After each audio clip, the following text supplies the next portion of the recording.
Wow. Thank you once again. You guys, for those of you who don't know, this is Cobus. He's from South Africa, and he's in our studios. We're actually in the middle of launching the Cobus method, and I've convinced him to teach us all a little lesson. Now, this is something, the other day I came downstairs, you were upstairs, and I was practicing. Cobus was like, who's playing drums? Didn't actually think it was me, because I was trying to play this so badly. Over and over again. No, it wasn't bad. It was just like over and over again. But I've never experimented a lot with it, but after, you then sat down beside me and showed me some stuff, and like, okay, we have to teach this. And so this is the Herta. So do you mind just talking a little bit about it? Well, I listened to a ton of Blink-182 when I started playing, and I heard Travis Barker use this pattern a lot, and he used certain variations of the pattern, and back then I just played by ear, so I heard this thing and I was wondering what the flip that was, and I just tried to replicate the sound, and by some or another miracle I could replicate the sound. I could kind of get it to sound the same behind my kit, so I just started using it obsessively, and I just love the way that it sounds. I started using it all around the kit between fills that include the toms and the cymbals, and I just kind of started splitting it up in any which way that I could. So I love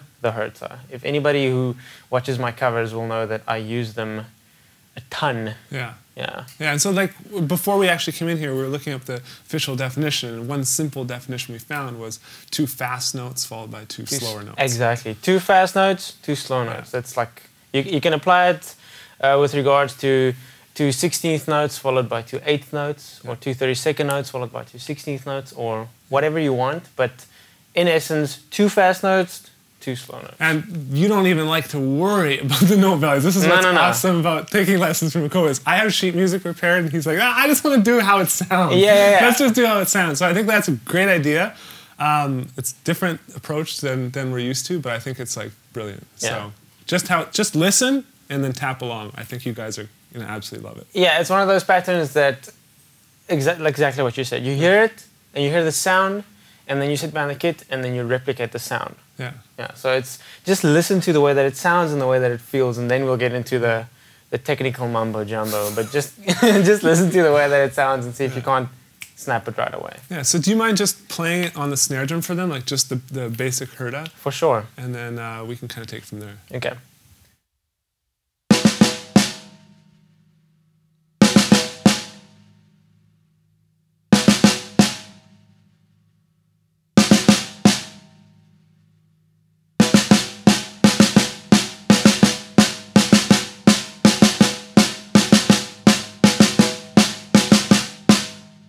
That's the pattern. Yeah, and that's perfect. So depending on the note values you use, that's what determines how you fit it into a bar or fit it into 2 bars. And normally when you're playing it, it's played as 32nd notes and 16th notes. I think so. So it goes 2 32nd. I'm not sure. It goes 2 32nd notes, 2 16th notes. Yeah. But like, what is deceptive about this is, and the only way that I could, the best way that I could understand was actually to go to the theory. What is deceptive about this pattern is that it's got a triplet feel.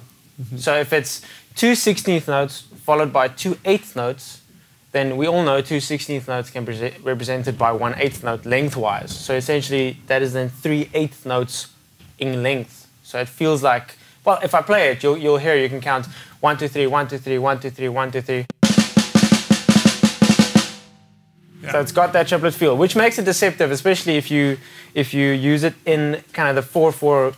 If you squeeze it into that feel, then it starts getting a little funky, but it gives it a really cool vibe because it's based on the triplet feel. Yeah, cool. So then from there, what I saw you do in the drum duet we did, and in a lot of your other playing, is you started taking this and moving around the kit. And one way you started moving around the kit was what I call sweeping. I don't know what you call it, but it's like you had this crazy pattern on. First, it was just the high tom to snare, snare to low tom to this, and so it was kind of like you were just cleaning your drum set. Yeah, yeah, exactly.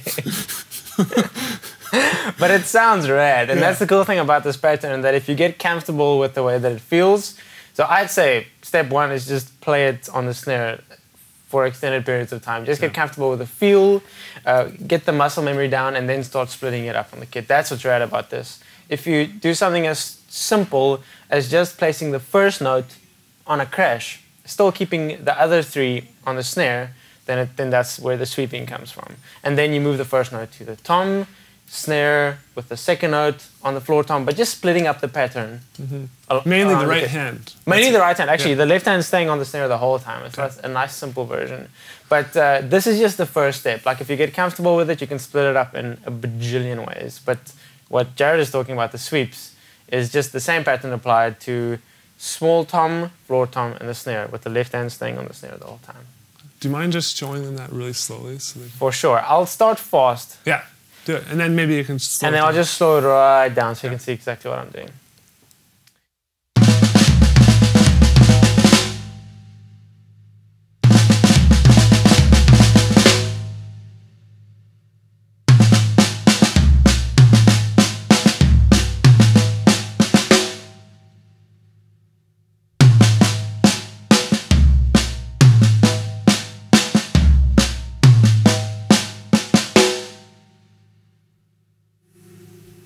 That's slowed down.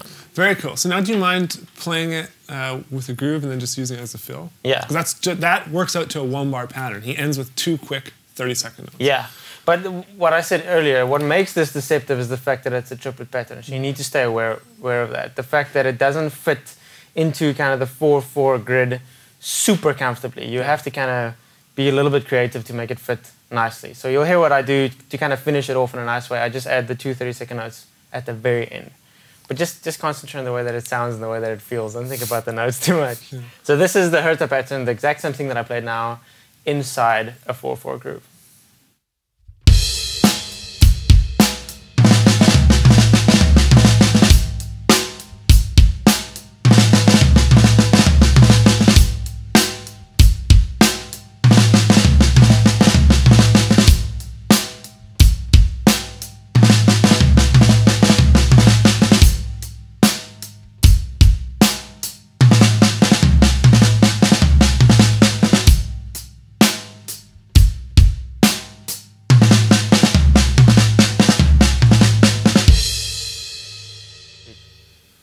Cool, man. Well, thank you so much for showing these guys what's up with that. Like you say, that's what's up. That's what's up.